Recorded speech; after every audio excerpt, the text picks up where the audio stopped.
A chilling gust, smelling of damp earth and something far older than concrete, swept through the dilapidated cottage. The old wooden floorboards, warped and groaning like ancient bones, protested beneath my feet. I wasn't supposed to be here, not really. This land, this forgotten acre nestled just beyond the manicured lawns of Meadowbrook Estates, was a ghost of a place. My grandfather, Elias Vance, had called it home, a solitary sentinel guarding forgotten whispers. He died 2 weeks ago, and in his will, this plot I Block 7, Lot 13, a patch of wilderness in the heart of suburban sprawl, was all he'd left me. Not money, not a family heirloom I could easily pawn, just this land and the crumbling shack that sat upon it. Most would have scoffed. I just felt a profound sense of connection, a pull to the overgrown weeds and the silence that seemed deeper. Here than anywhere else, it was an inheritance of mystery, not wealth. I remembered Grandfather Elias, a man of few words and intense eyes, always sketching in a worn leather-bound book, always with a faint scent of loam and old paper clinging to him. He told me stories, not of grand adventures, but of the land itself, how it breathed, how it remembered. I'd thought them the ramblings of an old eccentric. Now, standing amidst the dust motes dancing in the slivers of sunlight piercing the boarded-up windows, those stories felt less like fiction and more like premonitions. The cottage, though small, felt vast with unspoken history. Every creak, every shadow, seemed to hold a breath I couldn't quite catch. I traced a finger over a faded, intricate carving on the mantelpiece, a pattern of interlocking spirals and strange, almost organic shapes that didn't belong to any common design. It was unique, unsettling, and yet oddly familiar. My piece, however, was about to be violently shattered. It arrived not with a knock, but with a stiff, formal letter tucked under the front door, an official notice from the Meadowbrook Homeowners Association.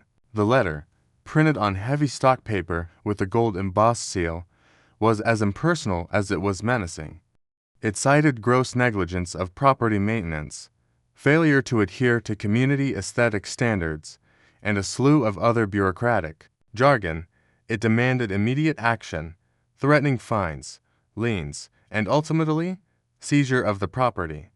My inherited land, my grandfather's last whisper, was under attack.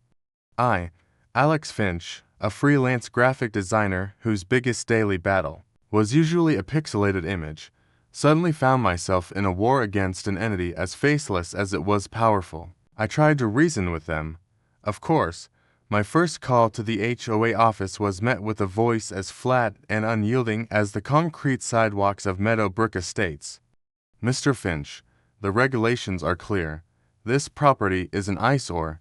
It devalues the entire community. No room for negotiation. No empathy for an inherited legacy. They presented themselves as the guardians of suburban perfection, their words dripping with a condescending authority that suggested I was not just in violation of rules, but of common decency itself. They had an army of lawyers, a thick binder of bylaws, and a reputation for crushing dissent. They wanted my land, clean and pristine, to extend their manicured lawns, to build more identical houses. They didn't see the whispers, the history, or the profound connection that bound me to this soil. They saw only an obstacle. The first notice was followed by another, then a summons for a board meeting. Each piece of paper felt heavier, more suffocating than the last. I stood before the Meadowbrook HOA board, a panel of stern-faced men and women in tailored suits, their gazes as cold and unyielding as granite. They spoke of community harmony and property values while I spoke of sentimental attachment and a grandfather's last wish. My words were met with polite but firm dismissal. They had already made their decision. The final ultimatum was delivered with chilling calm: comply within 30 days or face legal action leading to forfeiture. The fight had just begun, but I was already teetering on the edge of losing everything. Defeated but not broken, I returned to the cottage, the silence now feeling less peaceful and more like a warning. The afternoon sun was casting long, skeletal shadows across the living room. As I kicked at a loose floorboard near the ancient fireplace in frustration, my foot snagged on something. It wasn't a splinter. It was a small, ornate iron ring embedded in the wood, almost flush with the surface, its presence subtly camouflaged by decades of dust and grime. Curious, I knelt, scraping away the dirt with my fingernails. The ring was attached to a small, nearly invisible wooden panel. With a grunt, I pulled. The panel creaked open, revealing a shallow, dark recess in the floor. My heart hammered against my ribs. Inside, nestled amongst dry earth and cobwebs, lay a small, tarnished brass locket. It was heavy, cold against my palm, but it wasn't just any locket. Etched into its surface was the same interlocking spiral pattern I'd seen on the mantelpiece, and within it, a single, faded daguerreotype of a woman with strikingly familiar eyes, and on the back, almost a faint to read, a date, 1897, a century-old, secret, and the HOA was completely unaware. The tarnished locket, cool and heavy in my palm, felt like a portal to another time. The faded daguerreotype of the woman with those hauntingly familiar eyes, and the barely legible date of 1897, ignited a frantic energy within me. The HOA's threats, for a brief moment, faded into background noise. My focus narrowed to this single, baffling clue. Who was she? Why was her image, and that cryptic date, hidden beneath my grandfather's floorboards? The land wasn't just a disputed property anymore. It was a puzzle, a repository of forgotten lives. My initial investigation began where logic dictated. My grandfather's meager belongings. Elias had been a man of few possessions, but he had kept meticulously organized stacks of old papers, mostly sketches and notes about local flora and fauna. Tucked away in a dusty trunk, beneath bundles of dried herbs, I found a small, locked, wooden box. No key. I tried a few of the antique keys I'd found scattered around the cottage, and remarkably, a tiny, ornate brass key, almost lost on a forgotten ring, clicked open the lock. Inside, a single, aged leather-bound journal lay nestled. Its pages were brittle and yellowed, filled with Elias's familiar, precise handwriting, but interspersed with sketches that were not of plants, but of the very same interlocking spiral symbol on the locket and mantelpiece, and dates. Many dates, clustered around the late 1800s and early 1900s. They were also cryptic entries, not fully legible, hinting at the slumber, the awakening, and the protectors. It was a fragmented, tantalizing breadcrumb trail leading deeper into the past. My research extended beyond the cottage. The local historical society, a musty building filled with the scent of old paper and quiet whispers, became my new sanctuary. I spent hours poring over microfilm, scanning old newspaper archives. Most of the papers from the late 19th century were mundane local news, farm reports, social gossip, town council meetings. But then, a headline from the Meadowbrook Chronicle, dated October 12, 1897, screamed out at me. Local woman vanishes without a trace. Beloved Alara Vance feared lost. A chill snaked down my spine. Alara Vance, the same last name as my grandfather. And the date matched the locket. The accompanying grainy photo was unmistakable. The same woman. My ancestor. The article described Alara as a spirited young woman who had disappeared from her family's homestead, the very land I now stood on, after an evening stroll. No body. No note, just an unexplained vanishing. The police had investigated, locals had searched, but she was never found. The story was eventually relegated to the realm of local legend, a mystery that time forgot, but I hadn't forgotten it. Alara's disappearance was the secret, or at least, the key to it. As I delved deeper into Alara's story, the HOA's pressure intensified. It was no longer just notices.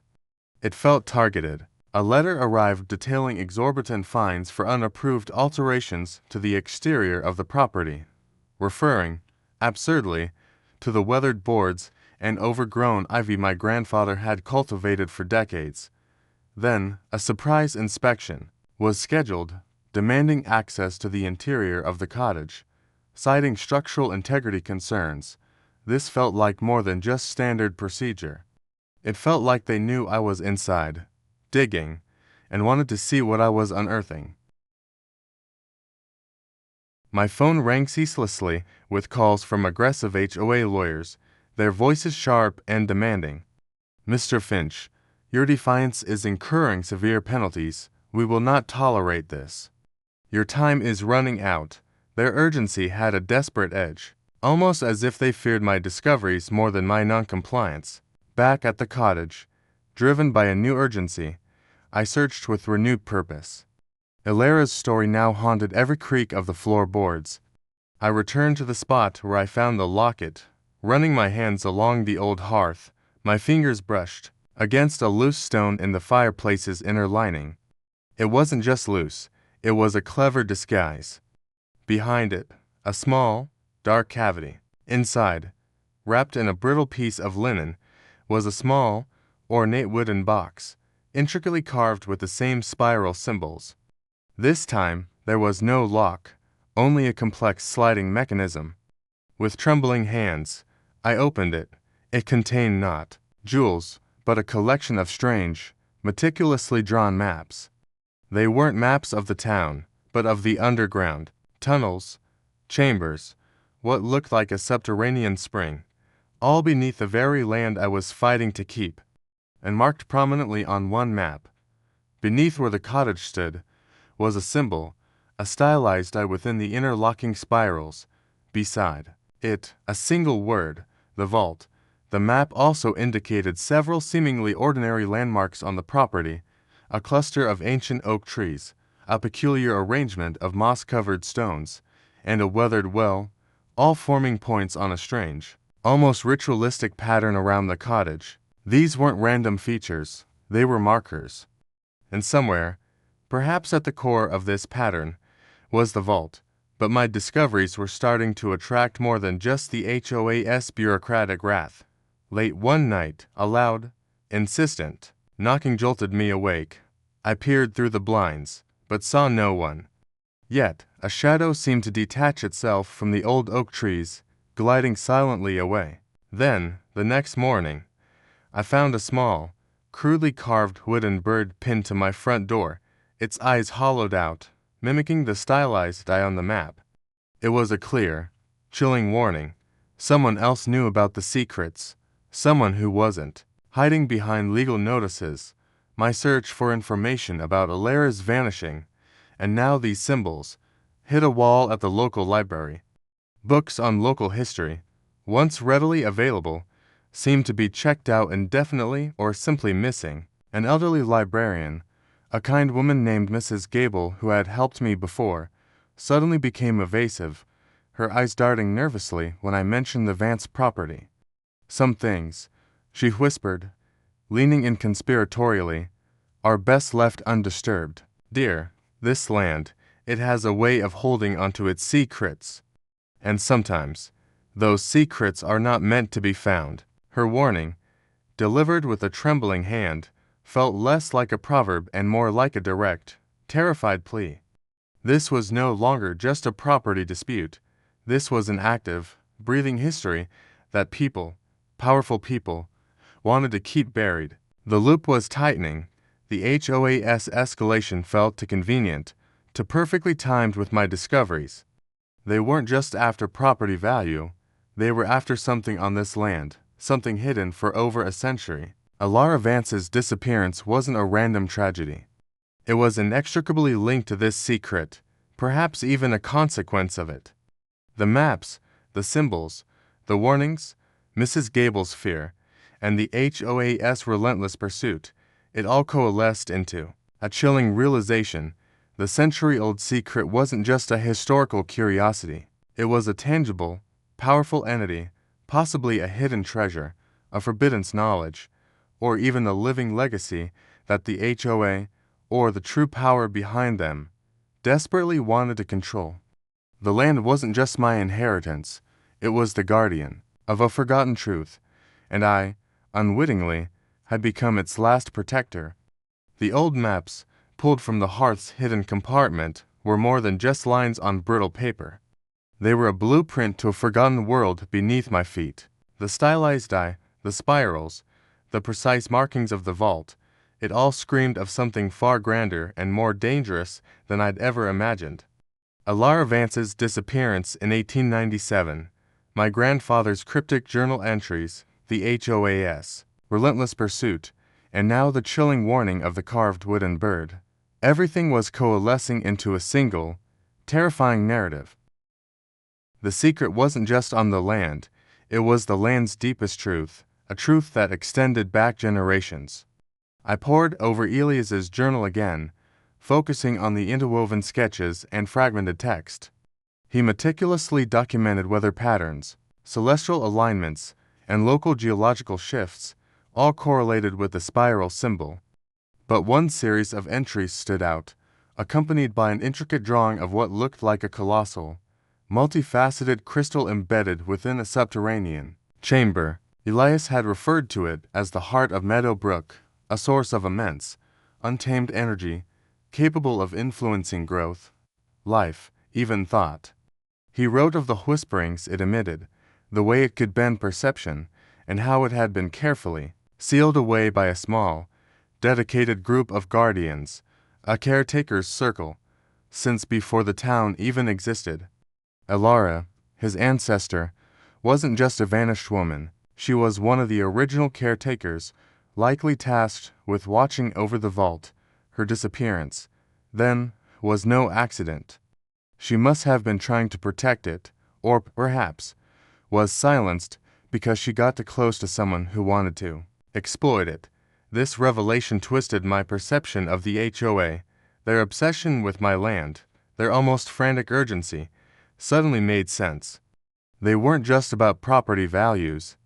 They weren't simply bureaucratic bullies. They wanted the land because they wanted the heart of Meadow Brook. The immaculate lawns, the pristine facades of Meadow Brook Estates, were a perfect cover. Underneath it all, literally, was a power they sought to control. But why? Elias's journal hinted at both benevolent and destructive uses for the heart's energy. Were they planning to harness it for profit, or something far more sinister? The cold indifference of the HOA board now felt like the calculated mask of a far deeper, more insidious agenda. Desperate for answers beyond my grandfather's fragmented notes, I remembered Mrs. Gable, the librarian. Her earlier warning had been too genuine to ignore. I found her at the library, dusting old tomes with a tremor in her hand. When I cautiously brought up the Vance land, her eyes widened. "Mr. Finch," she whispered, pulling me into a secluded aisle, "you must be careful. There are forces at play. They have eyes everywhere." She revealed that her own grandmother had been a contemporary of Alara Vance and had passed down hushed stories of the whispering stone beneath the old Vance homestead. She spoke of how some families in Meadow Brook had always known, always guarded the secret. The caretaker's circle wasn't just history, it had descendants. And it appeared Mrs. Gable was one of them, though a terrified one. "My family, the Gables, we were the record keepers," she confessed, her voice barely audible. "We tried to preserve the truth, the maps, the warnings. But they started to acquire properties, slowly, buying out the old families, cornering the market, and the HOA, Mr. Finch. It's their latest, most effective tool.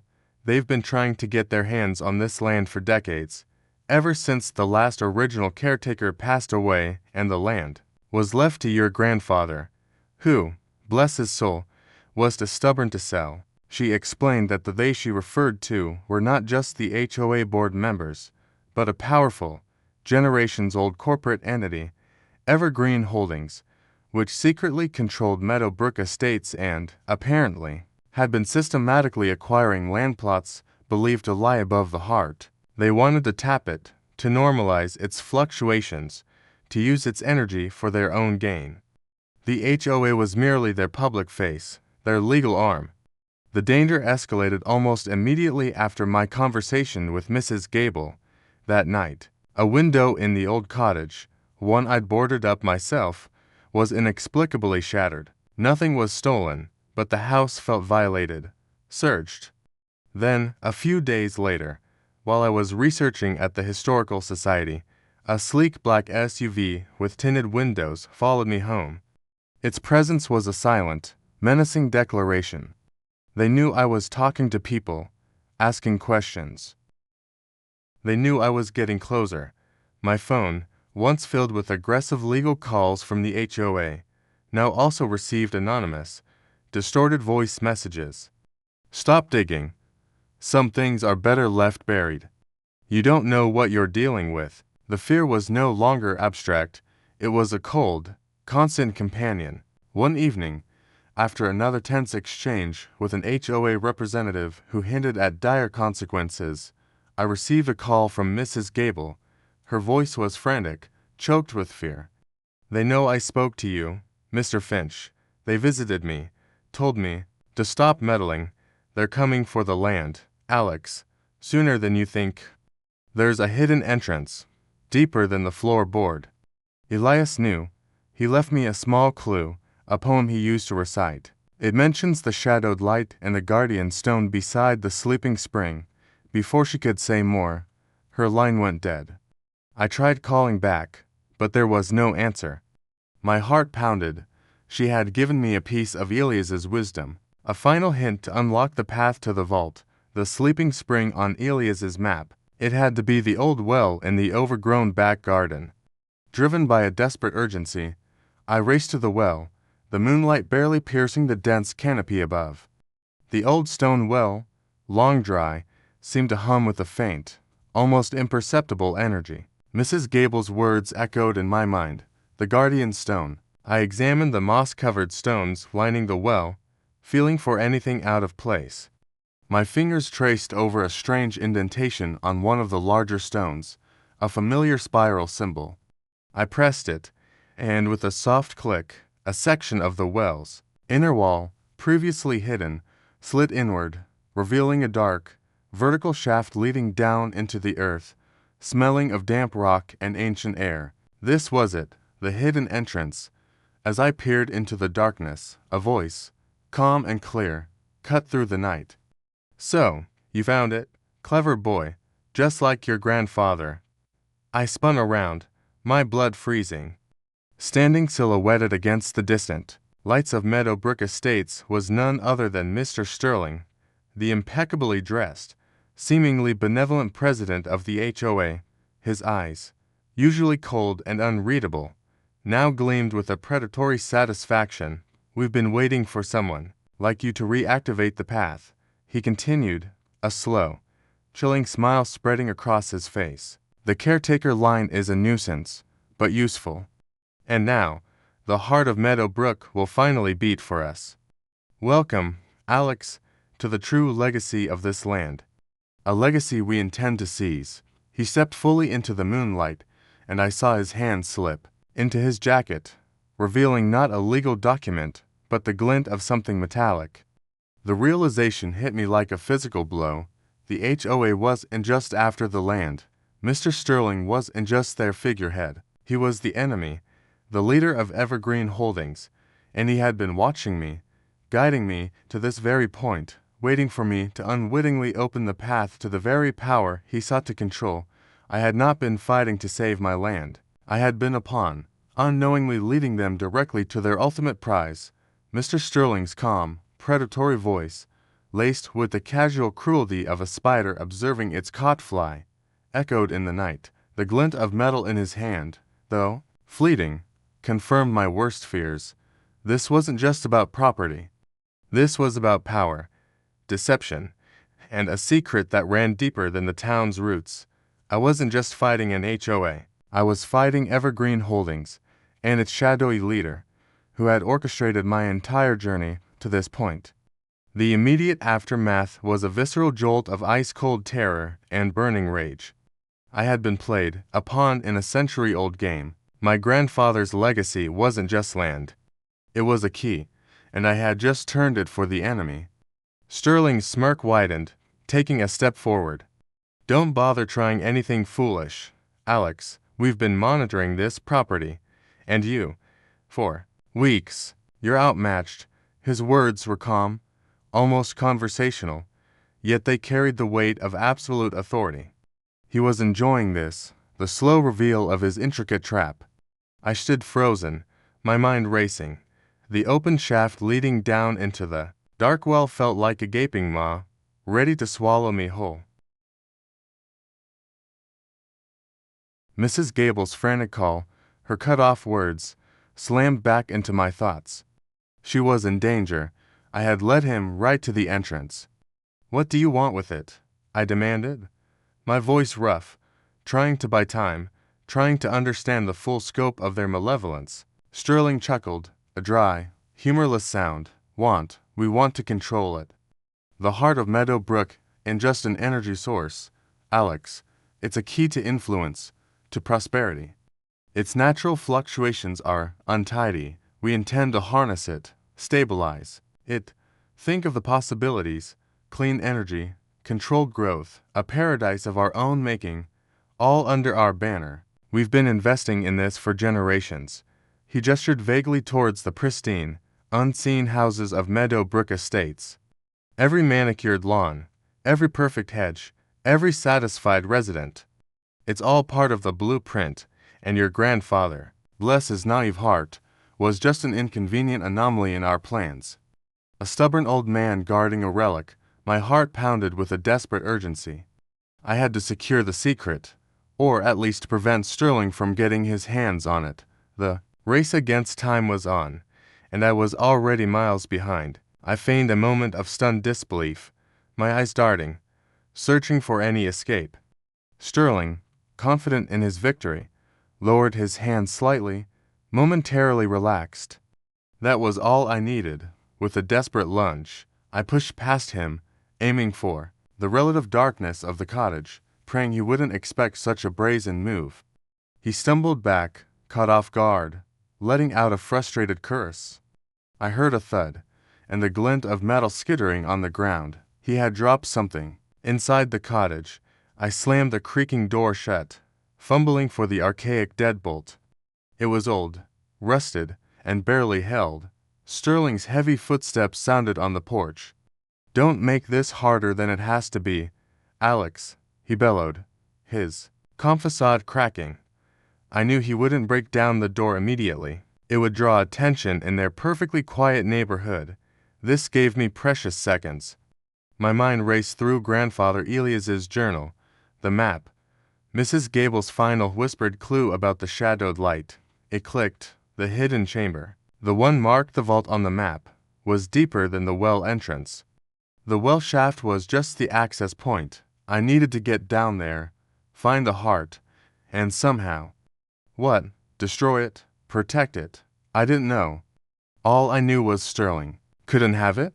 I scrambled back to the fireplace, yanking out the concealed wooden box containing Elias's map. My eyes scanned it, cross-referencing it with the cottage's layout.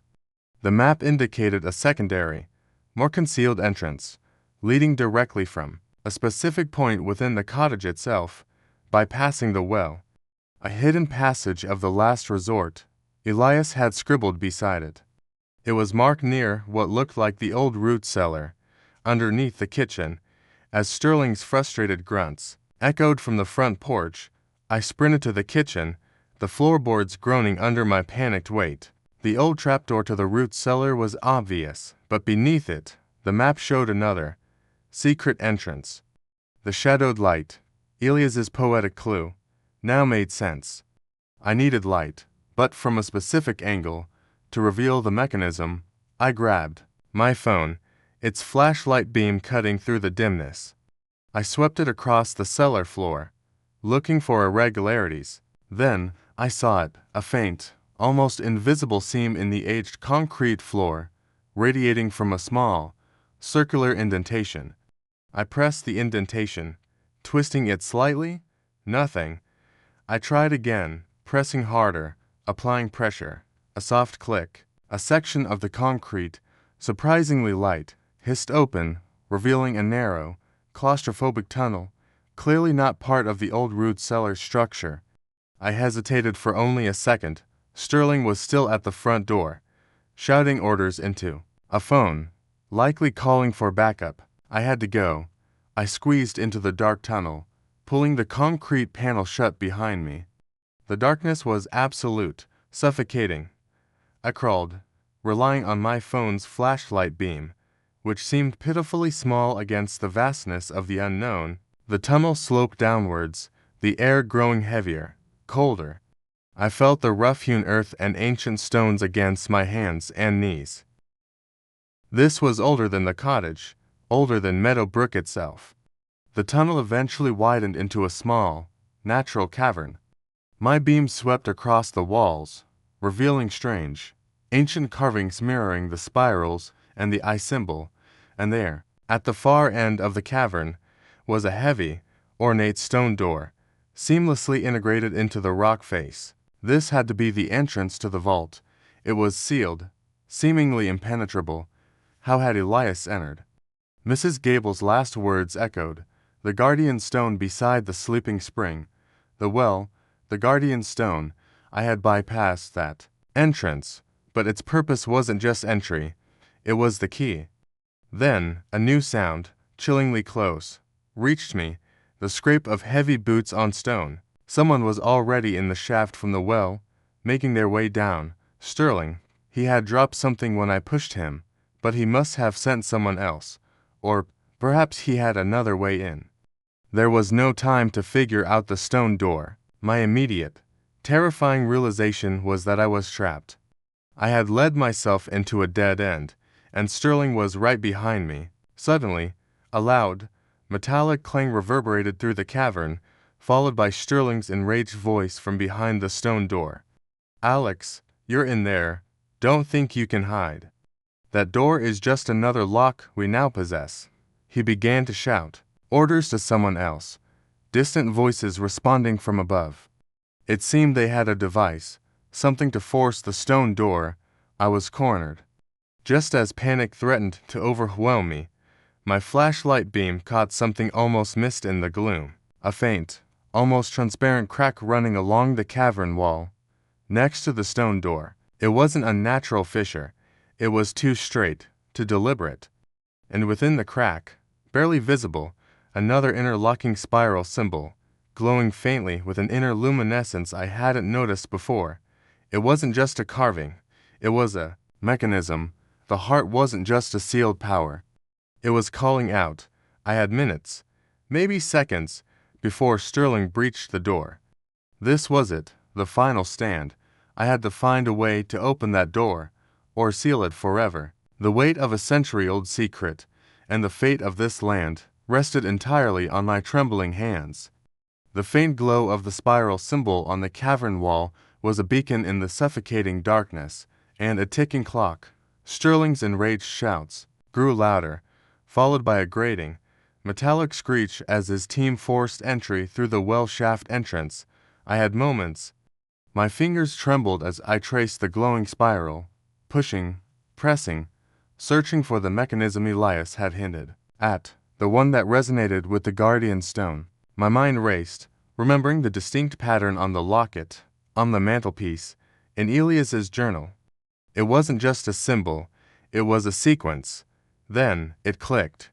It wasn't just pressure, it was rhythm, a specific sequence of touches, like a forgotten melody. I pressed the points of the spiral in a precise order, the same rhythm grandfather Elias used to tap on his old desk when lost in thought.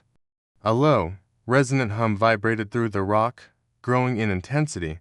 The glowing crack widened, and with a deep, echoing rumble, the massive stone door to the vaults began to slide open, revealing not a dark void, but an otherworldly luminescence. Just as the light spilled out, casting long, dancing shadows, the forced entrance from the well shaft gave way with a crash.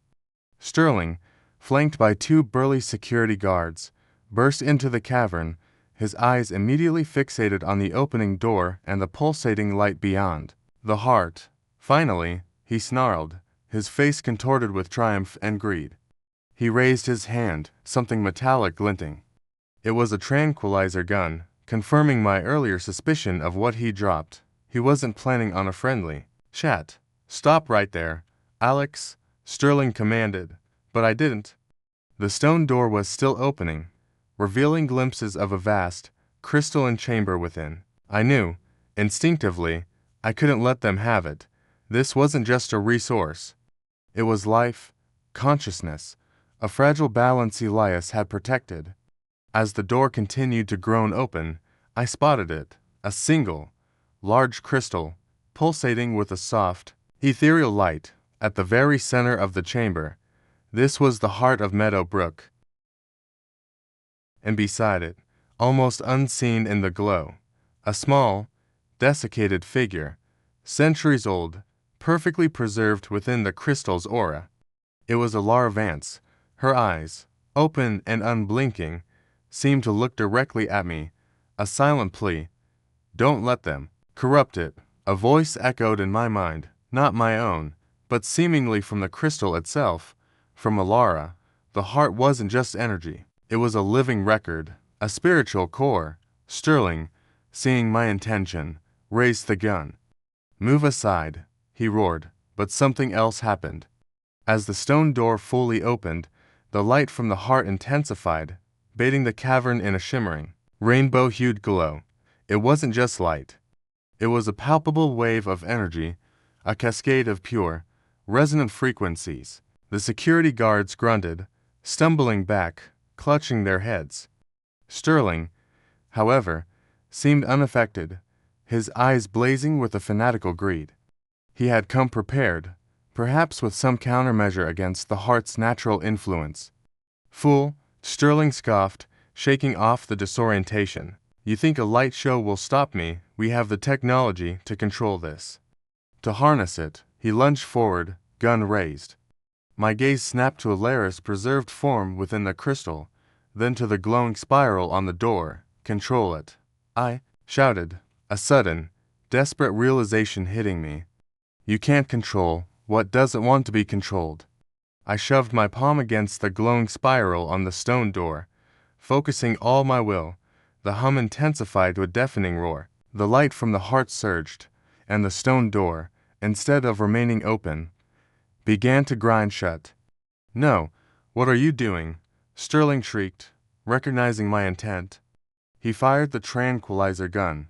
A dart whizzed past my ear, embedding in the stone behind me, but I was already pushing harder against the spiral, throwing my weight into it.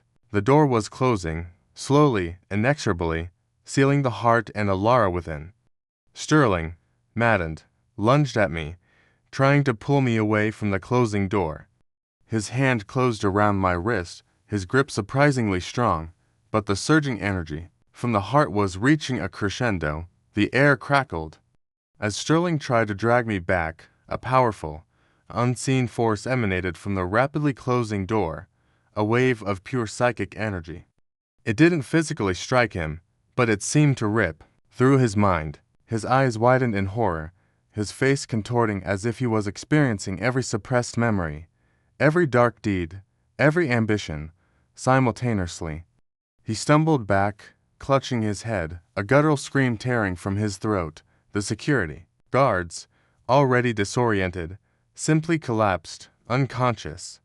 The final click of the massive stone door resonated through the cavern as it sealed shut, plunging the chamber back into near total darkness, save for a faint, lingering pulse of light. From within the sealed vault, the intense energy subsided, leaving behind a profound silence, broken only by Sterling's pained groans. He was on his knees, trembling, muttering incoherently, his carefully constructed facade utterly shattered. He wasn't just defeated. He was broken. The heart of Meadowbrook had not only repelled him, but had shown him the true face of his own ambition. I stood there, gasping for breath, my body aching, my mind reeling. The land was safe. The heart was protected, its century-old secret secured once more. I had achieved my goal, but the cost felt immense. Mrs. Gable, I had to check on her, stumbling back through the narrow tunnel, emerging into the root cellar, then into the quiet cottage. The pre-dawn light was just beginning to filter through the dusty windows. Outside, a lone police cruiser had pulled up, its lights flashing silently. The commotion, the sudden screams from Sterling, must have alerted someone. I walked out, my clothes torn, covered in dust and grime. Mr. Sterling was being handcuffed, still babbling about the whispers and the energy. The security guards were being tended to by paramedics. The HOA's reign of terror, built on lies and hidden agendas, was crumbling. In the aftermath, the official story was hushed. Sterling and his evergreen holdings were exposed for their illegal land acquisition schemes and attempts at corporate espionage, albeit without publicly revealing the mystical heart of Meadowbrook. The HOA was disbanded, its corrupt members arrested. My land, Block 7 Lot 13, was finally, irrevocably mine. But it was no longer just land, it was a living entity, a repository of ancient power and a personal responsibility. The cottage became my sanctuary, not just a house. I sealed the entrance to the well and the cellar passage, ensuring the heart's slumber. I spent my days sketching, just like Elias, no longer just landscapes, but the intricate symbols, the faint images of Alara, the feeling of the earth humming beneath my feet. I understood my grandfather now. His ramblings were warnings, his eccentricity was guardianship. My life had been irrevocably changed. The quiet freelance designer was gone, replaced by something more. I was now a caretaker, a quiet guardian of a powerful secret, living on land that literally breathed history. The land had chosen me, drawn me in, and shown me that some inheritances are far more profound and more dangerous than anything money could buy, and sometimes the most peaceful places hide the most extraordinary truths, patiently waiting for the right person to awaken them.